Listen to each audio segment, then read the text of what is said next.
চাচা ভাতিজার লড়াইতে অবশেষে ভাতিজাই জয়ী হলেন। মাদারীপুর সদর উপজেলা নির্বাচনে চেয়ারম্যান নির্বাচিত হয়েছেন আসিবুর রহমান খান।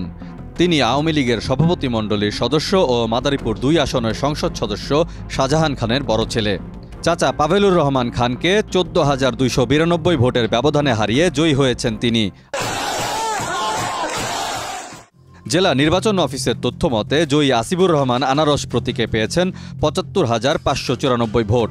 তার নিকটতম প্রতিদ্বন্দ্বী মোটরসাইকেল প্রতীকে চাচা পাভেলুর রহমান খান পেয়েছেন ৬১,৩০৩ ভোট। বুধবার রাত ১০:৩০টায় সদর উপজেলা পরিষদের মিলনায়তনে ফলাফল ঘোষণা করা হয়। সে সময় আসিবুরের সমর্থকরা সেখানে আনন্দ প্রকাশ করেন।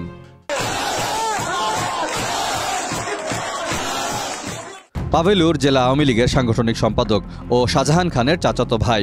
আসিবুর রহমান খান আওয়ামী যুবলীগের কেন্দ্রীয় কমিটির সদস্য। পাভেলুর রহমান ২০১৮ সালের জাতীয় নির্বাচনে মাদারীপুর সদর আসনে আওয়ামী লীগের মনোনয়ন চেয়েছিলেন। দল থেকে শাহজাহান খানকে মনোনয়ন দেওয়া হয়। এরপর একবার কিছুদিনের জন্য দুই ভাই কাছাকাছি এসেছিলেন, তবে কয়েক বছর ধরে দূরত্ব দেখা দিয়েছে। একই পরিবারের সদস্য হলেও পাভেলুর রহমান এখন আওয়ামী লীগের কেন্দ্রীয় যুগ্ম সাধারণ সম্পাদক আফম বাহাউদ্দিন নাসিমের অনুসারী হিসেবে পরিচিত। ডেস্ক রিপোর্ট, দেশ রূপান্তর।